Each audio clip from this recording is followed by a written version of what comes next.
Bonjour à tous et bienvenue dans cette nouvelle vidéo d'analyse.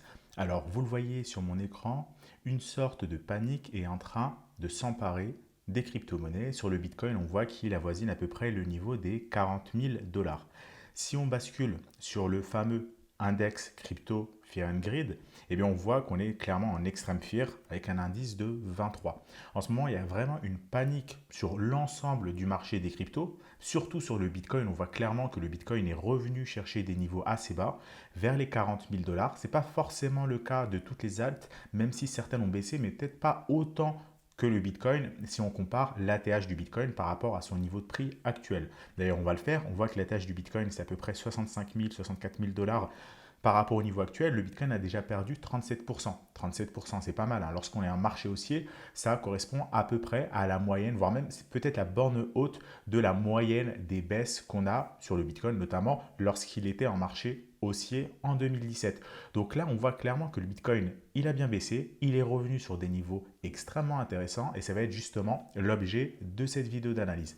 Alors, vous le voyez, le Bitcoin, la semaine dernière, évoluait au sein d'un range entre environ les 50 000 dollars et les 60 000 dollars. Depuis, il a cassé son range par le bas et beaucoup de personnes estimaient qu'on pourrait aller rechercher le niveau des 40 000 dollars grosso modo. Alors, c'est 38 000 à 42 000, mais en gros, on va dire la zone des 40 000 dollars.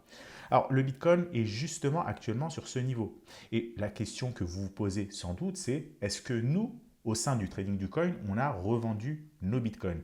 Souvenez-vous, la semaine dernière, je vous avais présenté, pour ceux qui ne connaissaient pas ou qui n'étaient pas encore membres de notre service de trading automatique, de copy trading, bien, je vous avais présenté tout simplement les performances de ce service en vous disant notamment que ça avait surperformé le bitcoin depuis la mise en place de cette V1. Aujourd'hui, j'aimerais revenir un petit peu sur les résultats qu'on a eus depuis la semaine dernière et vous faire un suivi. Alors, vous le voyez, actuellement, le Bitcoin est environ à 40 000, 41 000 dollars environ. Et nous, à quel moment on a revendu nos Bitcoins? Est-ce qu'on les a déjà revendus? Alors, la réponse, c'est oui. On a revendu nos Bitcoins la semaine dernière. Pour être précis, c'était le mercredi 12 mai. Vous le voyez sur mon écran. La composition du portefeuille à la journée du 12 mai au matin, eh bien, on avait revendu nos bitcoins. Alors, on a également revendu nos Link et nos BNB, mais on a surtout vendu nos bitcoins qui représentaient 40% de notre portefeuille. Et à quel prix? Eh bien, on a revendu nos bitcoins. Je vais tout simplement aller sur la plateforme FTX qui est connectée à notre système de trading automatique. Eh bien, vous le voyez qu'on a revendu nos bitcoins sur la zone des 57 300 dollars. Vous le voyez ici sur cette flèche rouge, c'est le niveau de vente. Eh bien, on a revendu nos bitcoins à 57 300 dollars la semaine dernière. Vous voyez que depuis, le Bitcoin ne fait que baisser. Alors, je vous avais déjà dit la semaine dernière que cette stratégie, elle surperformait le Bitcoin. Et bien là, elle le surperforme largement, étant donné qu'on a vendu à ce moment-là et que le Bitcoin, depuis, s'est effondré. Donc clairement, ici, vous avez la preuve que la stratégie est performante. Donc le Bitcoin, finalement, depuis la semaine dernière, depuis le niveau des 57 300 dollars environ, hop, il a perdu 30% de sa valeur. Évidemment, ça veut dire quoi? Ça veut dire que vu qu'on a revendu nos bitcoins et que le bitcoin a baissé, on pourra en racheter. On pourra en racheter beaucoup plus. Et si le bitcoin continue à chuter, eh bien, tant mieux parce qu'on pourra en racheter beaucoup plus bas, à 20 000, 25 000, 30 000 dollars, on verra. Quoi qu'il en soit, si ça vous intéresse, pour ceux qui ne sont pas encore membres de notre service de trading automatique, eh bien vous trouverez un lien dans la description. Ça vous permettra de savoir à quel moment on re-rentre sur le Bitcoin, mais également sur l'Ether parce qu'on a également vendu nos Ethers. Ça vous permettra de savoir à quel moment donc, on reprend position sur les crypto-monnaies et donc de ne pas rater le train lorsqu'il repartira, étant donné que le Bitcoin a actuellement pas mal baissé. Alors, vous avez également une autre possibilité, étant donné qu'on est revenu sur des niveaux extrêmement intéressants sur le Bitcoin, de faire ce qu'on appelle un DCA, acheter de temps en temps du Bitcoin une fois par semaine, une fois par jour, une fois par mois, peu importe. Et ça vous permet donc de moyenner un petit peu votre prix, étant donné qu'encore une fois, on est revenu clairement sur des niveaux intéressants. La zone des 40 000, c'est quand même un très très gros niveau de support. On peut toujours aller chercher des niveaux bas, 35 000, 30 000 dollars. Mais moi, je considère qu'à partir de 40 000, dans une optique DCA, ça peut être bien de commencer à en accumuler sur différents niveaux de prix à partir du moment, évidemment, où vous croyez dans cette technologie, dans le Bitcoin et que vous comptez en accumuler pour ces prochains mois, pour ces prochaines années. Quoi qu'il en soit, la tendance haussière n'est absolument pas encore remise en cause sur les crypto-monnaies. Certes, on a revendu la plupart de nos crypto-monnaies, surtout le Bitcoin et l'Ether qui représentaient 60% de notre portefeuille. Pour autant, la tendance, elle est encore haussière sur pas mal d'alts. Si je passe sur le Total 2, donc c'est la market cap des cryptos en excluant le Bitcoin, eh bien on voit qu'on est toujours en tendance haussière. Parfois, on revient chercher la bande basse des bandes de Bollinger. Vous l'avez vu ici fin janvier, ici fin février, à nouveau ici fin mars, toujours aux alentours du 24, 25 janvier, février, mars. À nouveau ici, vous voyez, 24, 25 avril, on revient chercher. Et bien là, on est encore sur la bande basse des bandes de Bollinger. Bon, on est le 19 mai, à quelques jours près. On peut à nouveau faire ce qu'on a fait depuis le début de l'année, c'est-à-dire rebondir, refaire un nouveau ATH. Pour le moment, clairement, vous le voyez, la tendance, elle est toujours haussière. On rebondit systématiquement sur la bande basse des bandes de Bollinger. On peut également aller voir ce qu'il se passe du côté du défi PERP. Donc le défi PERP, l'indice, on va dire des cryptos, de la DeFi, alors, évidemment pas toutes les cryptos dedans, mais il y a les plus grosses cryptos qui sont dans le secteur de la DeFi. Et bien ici, on voit qu'on avait une résistance, on l'a franchi par le haut, on a réintégré très rapidement et on est revenu actuellement en train de ranger entre le niveau des 14 000 et des 16 000 dollars environ. Alors attention, ici évidemment c'est l'indice sur FTX. Si vous regardez ça sur Binance ou que vous prenez le DeFi Pulse Index, évidemment que le niveau de prix va être différent. Mais l'évolution, la variation est plus ou moins identique. Donc on est toujours ici, vous le voyez, au sein d'un range. On n'est pas du tout dans une tendance baissière, hein.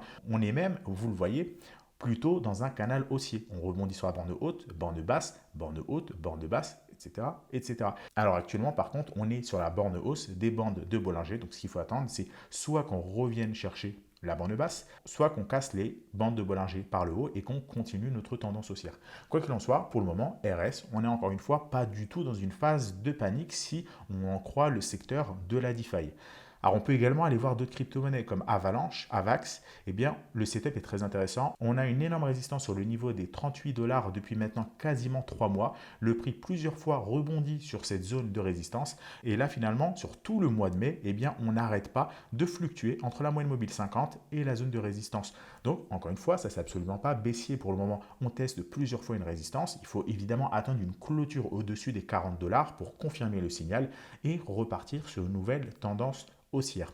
Alors, vous voyez certaines crypto-monnaies qui sont plutôt en phase baissière à court terme, comme le Bitcoin, d'autres qui sont plutôt dans une phase de consolidation, comme Avax, d'autres sont toujours en tendance haussière. Si vous regardez l'Ether, l'Ether est clairement toujours en tendance haussière. Il est supporté par cette droite de support, on y a rebondi plusieurs fois. Là, on a eu au début du mois de mai un fort excès haussier. Actuellement, le prix est en train de corriger l'excès haussier pour aller revenir chercher la moyenne mobile 50, mais la tendance, elle est toujours haussière. Là, il n'y a absolument rien. Alors évidemment, à très court terme, si on regarde à horizon quelques jours, quelques heures, oui, clairement, là, on est baissier. Mais si on regarde à horizon de la semaine, là, on n'est absolument pas en tendance baissière, on est en tendance haussière et on a, vous le voyez, de la marge. On peut très bien aller rebondir à nouveau sur cette droite de support et repartir et ça ne remettra absolument pas en cause la tendance haussière. Alors, ça, c'est par rapport à l'Ether, mais il y a d'autres crypto-monnaies qui ont un petit peu plus de mal, notamment les crypto-monnaies de la BSC. La BSC a connu un énorme engouement au mois de février et début mars, et depuis, ça s'est un petit peu calmé, ça va un petit peu par intermittence. De temps en temps, on est haussier, de temps en temps, on est baissier, mais dans l'ensemble, il n'y a pas trop d'engouement en ce moment sur la BSC. Alors, à un moment donné, ça pourra revenir, mais pour le moment, c'est vrai que ça corrige pas mal. Si on regarde le BNB est en train de revenir chercher ici sa zone de support à 480 dollars. Si on regarde Venus XVS, pareil, on avait une magnifique tasse avec Ans, on l'a franchi par le haut, mais là, on a réintégré. Donc, pareil, ça sent pas bon. On avait beaucoup de volatilité sur la journée du mardi de cette semaine. J'enregistre cette vidéo le mercredi matin à 3 h du matin. Donc normalement, entre le prix que je vous montre à l'écran et au moment où vous allez regarder cette vidéo où elle sera publiée, il n'y aura pas beaucoup de décalage. Donc là, vous le voyez sur la journée d'hier, donc de mardi, on a eu pas mal de volatilité. On est parti faire quasiment un ATH sur le XVS. Là, on a rebaissé. Donc XVS sur la BSC, pas top. Tendance plutôt neutre. Et si on regarde le CAC, pareil, le CAC, belle tendance haussière. Et là, ça corrige depuis son ATH le 1er mai. Eh bien, tout au long du mois de mai, ça ne fait que corriger. Là, pareil, on revient sur des niveaux d'achat extrêmement intéressants. Encore faut-il croire en ce qu'on investit, savoir comment on investit et essayer de buy the dip, comme on dit. Donc voilà, tendance toujours haussière sur l'ensemble des crypto-monnaies. Évidemment, dans une forte tendance haussière, dans un fort marché haussier, il y a à court terme des mouvements baissiers, comme on l'a vu par exemple ces derniers jours. Mais encore une fois, il n'y a absolument pas lieu de paniquer jusqu'à présent. Évidemment, si vous étiez en levier, que vous mettez beaucoup de levier, levier, probablement que vous êtes déjà fait liquider, étant donné la forte volatilité sur les cryptos. Mais si vous investissez intelligemment, pas besoin de levier sur les cryptos, vous faites du spot, eh bien là, a priori, vous êtes serein si vous savez un petit peu acheter et revendre par palier éventuellement, ou bien par DCA, ou bien via notre solution de trading automatique, peu importe, a priori, tant que vous ne faites pas de levier, vous êtes plus ou moins serein, même si ça ne fait pas toujours plaisir de voir des crypto-monnaies baisser. Donc voilà, pour le reste des crypto-monnaies, on a plus ou moins la même analyse. On peut aller voir du côté de Polygon avec les deux principales crypto-monnaies, donc Matic. Ici, Matic, c'est un peu l'équivalent de l'Ether, mais sur la blockchain Polygon. C'est la monnaie qui sert entre autres à payer les frais de gaz.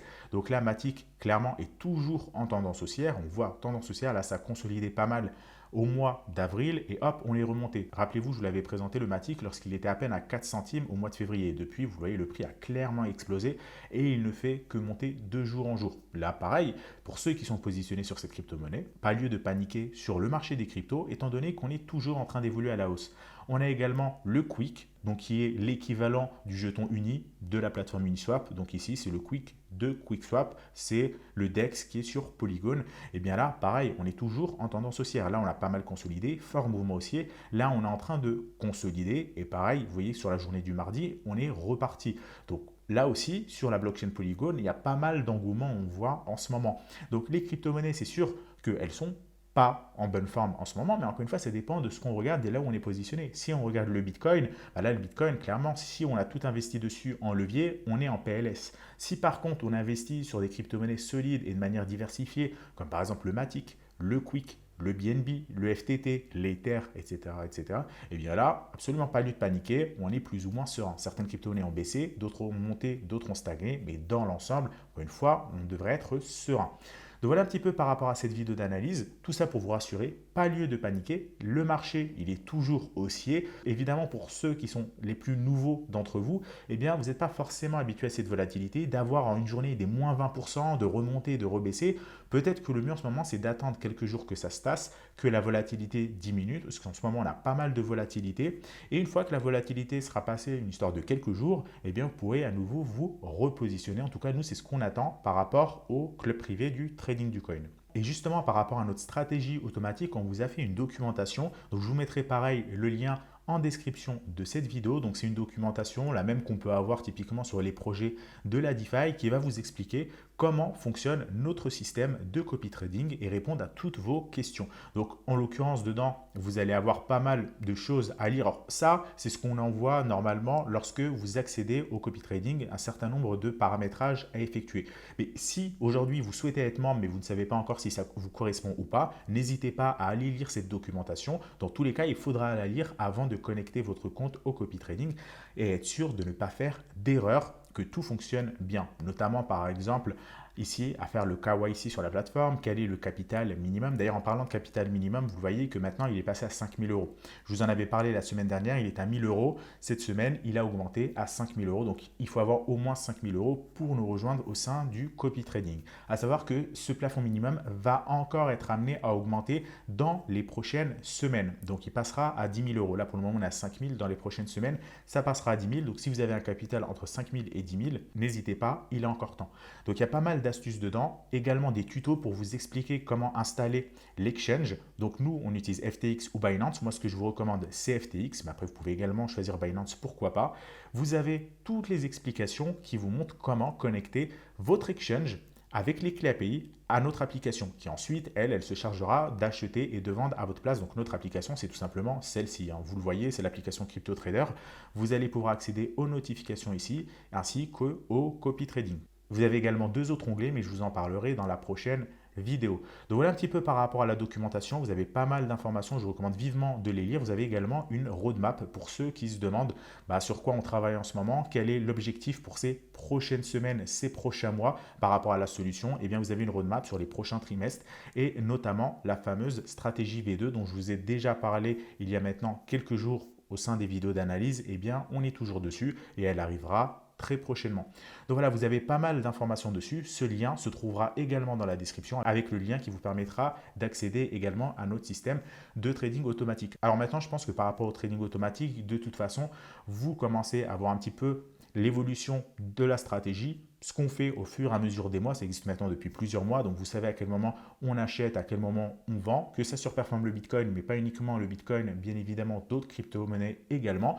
Et surtout, la crainte que vous aviez, c'est lorsqu'on est en marché baissier, est-ce que ça revendra au bon moment ou pas? Et bien là, vous l'avez vu, on n'est même pas encore en marché baissier et pourtant, on a évité une baisse de 30%. Alors si là, on repart en marché baissier et que le Bitcoin descend à 20 000 $, c'est pas très grave parce qu'on est déjà hors de position et tant qu'on n'a pas de signal d'achat, on ne re-rentrera pas. Donc voilà par rapport au point concernant notre solution, également par rapport aux différentes crypto-monnaies. Pas lieu de paniquer encore une fois, la tendance pour le moment, elle est toujours haussière dans l'ensemble dans le marché des crypto-monnaies. Elle est certes baissière sur le Bitcoin, mais vous l'avez vu, si on exclut le Bitcoin, eh bien sur les alts, on est toujours en tendance haussière.